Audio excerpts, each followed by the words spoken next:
পড়তে যাওয়ার সুবর্ণ সুযোগ। Mission MBBS, best abroad MBBS consultancy in West Bengal. গত 10 বছর ধরে মিশন এমবিবিএস মেডিকেল ছাত্রছাত্রীদের স্বপ্ন পূরণে নিয়োজিত। ভর্তির জন্য কল করুন 9732122744 নম্বরে। সমবেত ভদ্রমণ্ডলী, আপনাদের প্রত্যেককে আমি শ্রদ্ধা জানাই, শুভেচ্ছা জানাই, গুরুজনদের প্রণাম জানাই, মাতৃশক্তিকে আমি অন্তর থেকে শ্রদ্ধা জ্ঞাপন করি। আমি অনেক আগেই সভামঞ্চে এসেছি এবং আজকের এই সভার ব্যবস্থাপক, সংগঠক, তমলুক সাংগঠনিক জেলা ভারতীয় জনতা পার্টির সভাপতি, নবারুণ নায়ক এবং আমাদের ভারত সরকারের অন্যতম সফল রাষ্ট্রমন্ত্রী তথা আমাদের বাংলার একজন কৃতি সন্তান বন্ধুপ্রতিম বাবুল সুপ্রিয়জি, তাদেরকে আমি স্বাগত জানাই, আমি ধন্যবাদ জানাই, কৃতজ্ঞতা জানাই। এখানে সাংগঠনিক জেলার যারা পার্টির পদাধিকারী আছেন, তপন ব্যানার্জি, শুভ্রা দাস, পুতুল বেরা সহ অন্যান্য কর্মকর্তাগণকে, এখানে ভারতবর্ষের ভারতীয় জনতা পার্টির অত্যন্ত শক্তিশালী নেতা, রাষ্ট্রীয় নেতা অমিতজির হাত ধরে গত 19 ডিসেম্বর তাম্রলিপ্তের পুণ্যভূমিতে, বিপ্লবের তীর্থস্থানের পুণ্যভূমি মেদিনীপুরে যোগদান করা তমলুকের বিধায়ক অশোক দিন্দা এবং হলদিয়া তফসিলি সংরক্ষিত কেন্দ্রের বিধায়িকা শ্রীমতী তাপসী মণ্ডল এখানে আছেন। এখানে রাজ্য ভারতীয় জনতা পার্টির আইটি সেলের চার্জে আমাদেরই ঘরের ছেলে জয় ভাই আছেন। আমাদের এই সাংগঠনিক জেলার মহিলা মোর্চা থেকে, তফসিলি মোর্চা থেকে, ওবিসি মোর্চা থেকে, কিষাণ মোর্চা থেকে, যুব মোর্চা থেকে প্রত্যেকটি মোর্চার সভাপতি, সভানেত্রী বা কার্যকর্তারা, কর্মকর্তারা আছেন। তাদের প্রত্যেককে আমি ধন্যবাদ জানাই। এর বাইরেও জেলা কমিটির সঙ্গে যুক্ত সাহেব দাস জিএস, নন্দীগ্রামের ছেলে। আমাদের এই জেলা থেকে রাজ্য কমিটিতে আছেন নীলাঞ্জন অধিকারী। আমি প্রত্যেককে আন্তরিক অভিনন্দন, কৃতজ্ঞতা, গৈরিক অভিনন্দন জ্ঞাপন করি। আমার সংবাদ মাধ্যমের বন্ধুরা, তারা আজকের এই যোগদান সভা, মহতী সভা বাংলার প্রান্তে প্রান্তে পৌঁছে দিচ্ছেন, তাদেরকেও 2021 সালের আজকে দ্বিতীয় দিন 2রা জানুয়ারি আমি অভিনন্দন জ্ঞাপন করি। এবং আমি অভিনন্দন জ্ঞাপন করি তরুণ সমাজসেবী সোমনাথ ভাইকে।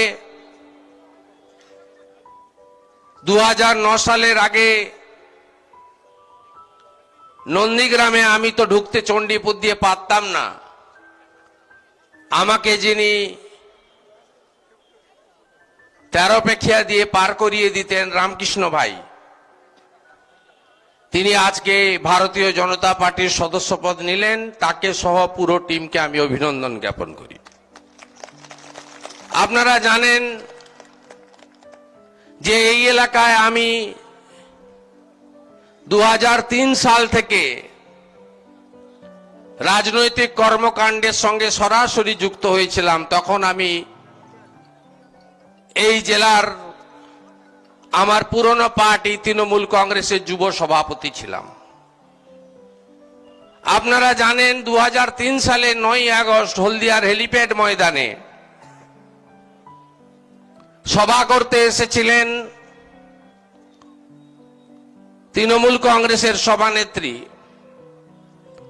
সেই সভার জন্য কেউ দায়িত্ব নিতে চায়নি, কারণ তৃণমূল কংগ্রেস প্রতিষ্ঠা হওয়ার পরে 98 সাল থেকে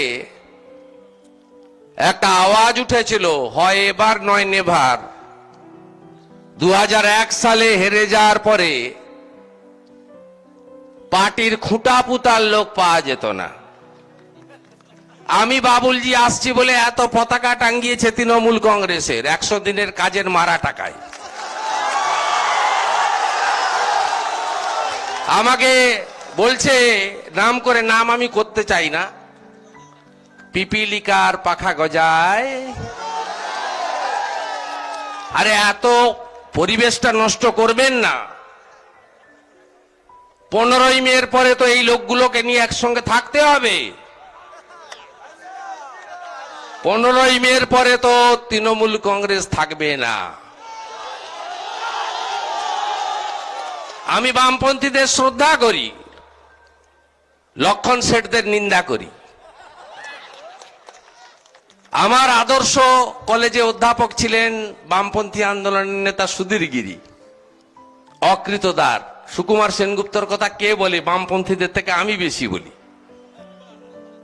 আমার লড়াইটা ছিল বামপন্থা থেকে বিচ্যুতি হয়ে যাওয়া এই লক্ষণ শেঠেদের বিরুদ্ধে। আজকে বামফ্রন্ট 11 সালে হেরে গিয়ে 16 সাল পর্যন্ত লড়েছে, কংগ্রেসের সঙ্গে গিয়ে জোট বেঁধে লড়েছে। আর এই তৃণমূল কংগ্রেস এবারে দ্বিতীয় হবে। এরপরে পঞ্চায়েতে প্রার্থী হওয়ার মতো লোক খুঁজে পাবে না। তাহলে এই রাস্তায় লোক আটকাচ্ছেন দেউলপুতা অঞ্চলে, গ্রামে গ্রামে। আমি জানি না, আমি যাবো মোটরসাইকেল নিয়ে, এক্ষুনি যাবো, আগের মতো ঢুকবো? পারবি আটকাতে? সিপিএম এর সেই সময় দোর্দণ্ড প্রতাপ 235, আমাকে কোথাও আটকাতে পারেন না। অত দূর যেতে হবে নি। বিজেপি ওইগুলো করে না, বিজেপি করে না। আমি এই পার্টিটা ছেড়ে, আগের পার্টিটা ছেড়ে বিজেপিতে যোগ দিলাম কেন? আমি কয়েকটা সভাতে গত 2 সপ্তাহ, প্রায় 12-13 দিন হলো আমি জয়েন করেছি, 14 দিন। আপনারা জানেন আমি বলেছি এই পার্টিটা কোম্পানিতে পরিণত হয়ে গেছে, এটা রাজনৈতিক দল নেই। আমাদেরকে কর্মচারী করে রাখার ব্যবস্থা করা হয়েছিল, তা কর্মচারী হয়ে থাকতে মেদিনীপুরের লোকরা জানে না, গ্রামের লোকেরা জানে না। নিশ্চয় পার্টিতে সিস্টেম থাকবে, শৃঙ্খলা থাকবে, সবাই নেতা নেত্রী হয় না। কেউ বুথে কাজ করবে, কেউ শক্তি কেন্দ্রে কাজ করবে, কেউ মন্ডলে কাজ করবে, কেউ মোর্চায় কাজ করবে, কেউ জেলায় কাজ করবে, কেউ রাজ্যে কাজ করবে। এই তোলাবাজ ভাইপো ওপারে ডায়মন্ড হারবার, সামনেই নদীটা পেরিয়ে গেলে কদিন আগে বলছিল না যে এক বাপের বেটা হলে, আর বাপ তো একটাই হয়, দুটো হয় না। বলছে এক বাপের বেটা হলে আঞ্চলিক দল করলো না কেন, বিজেপিতে কেন? তার কারণটা হচ্ছে, আমি আঞ্চলিক দল করলে একটা ছোট খাটো পার্টি আপনাদের আশীর্বাদে বানাতে পারতাম। সম্মানীয় কিরণময় নন্দ একটা পার্টি বানিয়েছিলেন এখানে, সোশ্যালিস্ট পার্টি। প্রবোধ বাবু একটা পার্টি বানিয়েছিলেন, ডিএসপি। তারও আগে সুশীল বাবুরা বড় পার্টি বানিয়েছিলেন, বাংলা কংগ্রেস। পারতাম, কিন্তু সেই পার্টিটাতে আমি তো আনম্যারিড লোক, আমি সেই পার্টিটার পরে আমার ভাইপো সেই পার্টিটার নেতা হতো। ওই জন্য আঞ্চলিক দল বানাইনি। গেছি কোথায়, আর নিয়েছেও আদর করে, সম্মান দিয়ে। পৃথিবীর সর্ববৃহৎ রাজনৈতিক দল ভারতীয় জনতা পার্টি। ভারত মাতা কি, ভারত মাতা কি, ভারত মাতা কি। আজকে ভারতীয় জনতা পার্টিতে গেছি, পশ্চিম বাংলায় সুশাসন তৈরি হোক। বলছে ডিল হয়েছে, কি বলুক? হ্যাঁ, ডিল হয়েছে। ভারতীয় জনতা পার্টির যে সরকার তৈরি হবে, সেই সরকার দেওয়ালে লিখবে বাংলার গর্ব, বর্ণ পরিচয় স্রষ্টা বিদ্যাসাগর। ডিল হয়েছে। এলাকায় এলাকায় সরকারি বিজ্ঞাপনে লেখা থাকবে বাংলার গর্ব স্বামী বিবেকানন্দ। ডিল হয়েছে স্কুলের সামনে লেখা থাকবে বাংলার গর্ব নেতাজি সুভাষচন্দ্র বসু। ডিল হয়েছে সব জায়গায় সাংস্কৃতিক চর্চা করার আগে লেখা থাকবে বাংলার গর্ব বিশ্বকবি রবীন্দ্রনাথ ঠাকুর। ডিল হয়েছে সরকারি কর্মচারী শিক্ষকদের ডিএ সমস্যার সমাধান ভারতীয় জনতা পার্টির সরকার করবে। ডিল হয়েছে পুলিশের বন্ধুদের রেশন ফিরে আসবে। ডিল হয়েছে প্রত্যেক বছর SSC, PSC, college service commission, municipal service commission, cooperative service কমিশনে পরীক্ষা হবে, যোগ্যতা অনুযায়ী বেকার নিয়োগ হবে, ফাঁকা খাতা জমা দেওয়া হবে না, খাতার পাতা বদলাবে না। ভোট এলেই বলে শঙ্করপুরে বন্দর হবে। এইচডিএর আমি চেয়ারম্যান ছিলাম, এর যা শিল্প নীতি, জমি নীতি, কোথাও একটাও শিল্প হবে না, চপ ভাজার শিল্পও হবে না। আমি ভিতরে ঢুকে দেখেছি, বলতো না বাইরের লোক, আমি 13 সাল থেকে হলদিয়ার ভোটার। এইচডিএর কমিটি করেছে দেখেছেন? তিনি যেখানকার এমএলএ সেই এলাকায় এইচডি এর মধ্যে নাই। এবারে কি বলবেন বন্ধুরা, তৃণমূলীরা? একটু অপেক্ষা করুন বন্ধুরা, এখানে একটা ছেলেকে জেল খাটিয়েছে, আমাকে এক্ষুনি দিয়েছে।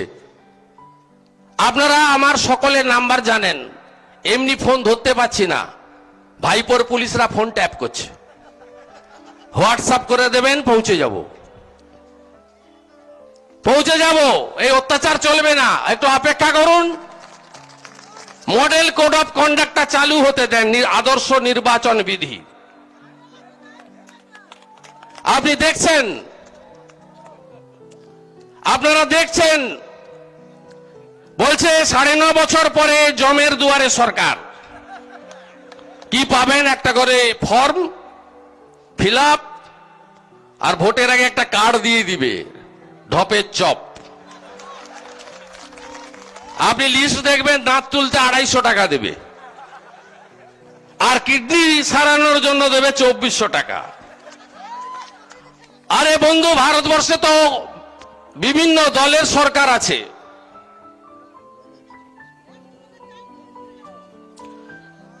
তাদের প্রত্যেকটা জায়গায় আলাদা আলাদা করে সরকার আছে, বিচারধারা আলাদা। ভারতীয় জনতা পার্টি 14টা রাজ্যে সরকারে আছে।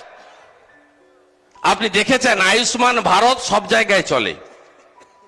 3 কোটির বেশি লোকের স্বাস্থ্য সাথী ছিল। একটা হাত তুলুন তো, যে আমি স্বাস্থ্য সাথীতে বেনিফিট পেয়েছি।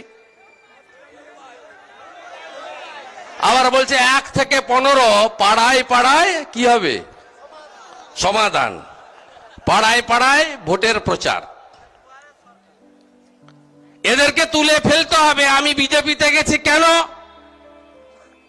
আমি চাই কলকাতা আর দিল্লিতে একই দলের সরকার থাকুক। কলকাতা আর দিল্লিতে একই দলের সরকার ছাড়া শিল্প আসবে না, বেকার সমস্যার সমাধান হবে না, আমাদের রাজ্যের উন্নয়ন হবে না। বলছে ডিল হয়েছে, কি বলুক? হ্যাঁ, আমি বলেছি ডিল হয়েছে। কৃষক সম্মান নিধি যোজনা গোটা ভারতবর্ষের কৃষকরা পাচ্ছে। 9 কোটি কৃষক পাচ্ছে 6000 করে টাকা বছরে। এটা পশ্চিমবঙ্গে চালু হবে। 73 লক্ষ কৃষককে বঞ্চনা করছে। বলছে কৃষি বিল নাকি সর্বনাশ করে দিয়েছে। আপনি বলুন, গণতন্ত্রের দরবারে সবচেয়ে বড় শক্তিকে? গণদেবতা, ভোটার, জনতা, জনার্দন। 2006 সালের পরে আমিও এমএলএ ছিলাম বিরোধী দলের। শাসকরা বলতো আমরা 235-30-এর কথা শুনবো না। আপনারা জানেন সেই দম্ভ ভেঙে দিয়েছিল কে? জনগণ। কৃষক বিলের পরে কোথায় কোথায় ভোট হয়েছে? বিহারে ভোট হয়েছে, জিতলো কে? বিজেপি, এনডিএ, আবার কে? মধ্যপ্রদেশে 29 জন এমএলএ রিজাইন করে ভোটে লড়লো। তার মধ্যে 25টা কংগ্রেসের এমএলএ ছিল। 29-এর মধ্যে 4টে বিজেপি ছিল। 25টা সিট বিজেপি জিতলো। কত কুৎসা প্রচার, মিথ্যা প্রচার যোগী আদিত্যনাথের বিরুদ্ধে করেছিল।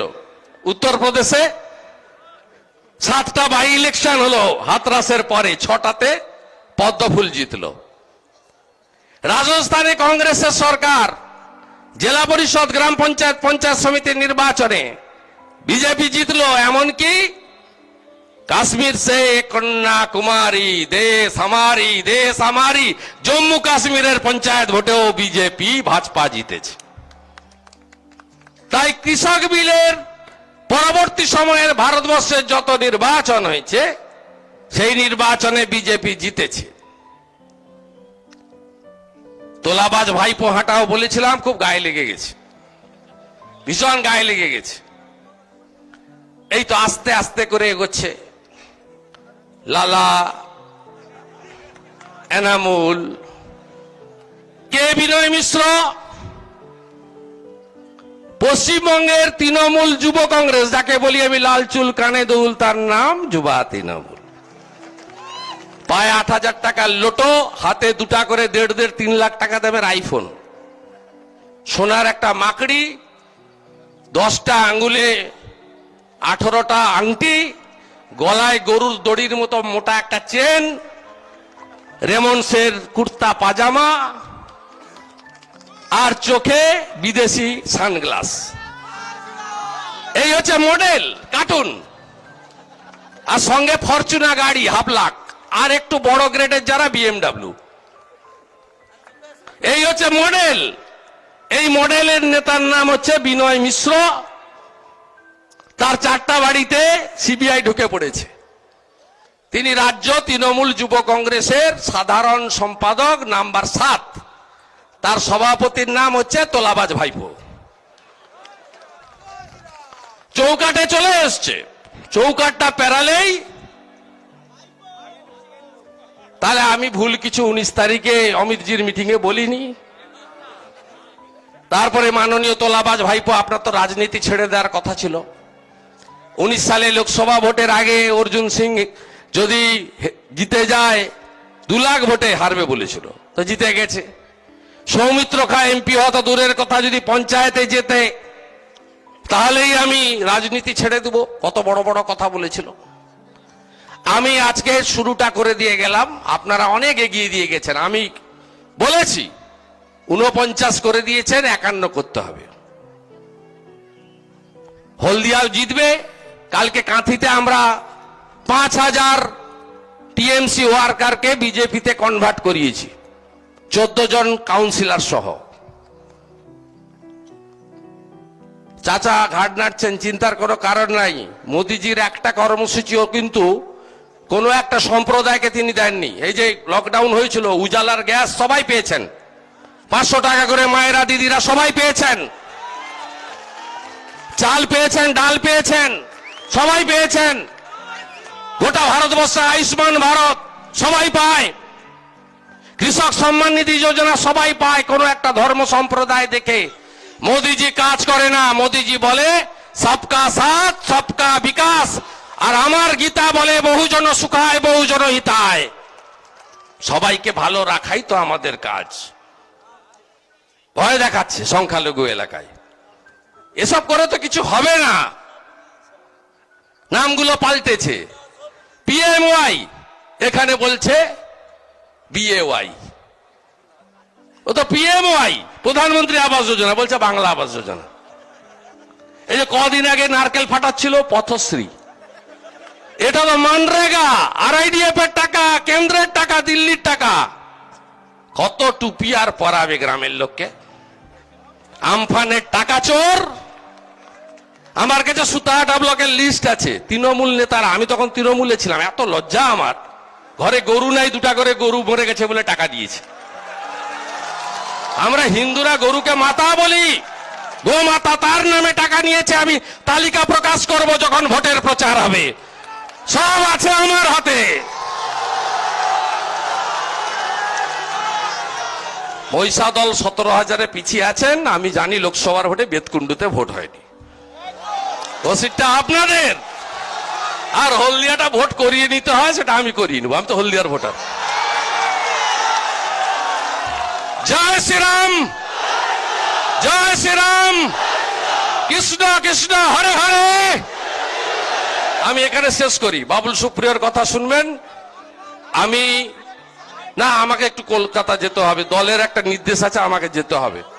অনেক সময় আমি আবার আসবো ভাই, আপনি বুথে ডাকবেন, চলে আসবো। শুভেন্দু অধিকারী লাগে না, বাইকে তুলে নেবেন, পিছনে বাইকে তুলে নেবেন, বুথে নিয়ে চলে যাবেন। গোটা দেউলপুতা অঞ্চল, দেবগ অঞ্চল, পাশে চকদীপা, চৈতন্যপুর, লক্ষা 1, 2 সব হাতের তালু, হাতের তালুর মতো আমার একেবারে গ্রামকে গ্রাম, পাড়াকে পাড়া আমি ঘুরে ঘুরে এই পার্টি কোম্পানিটাকে প্রতিষ্ঠা করেছি।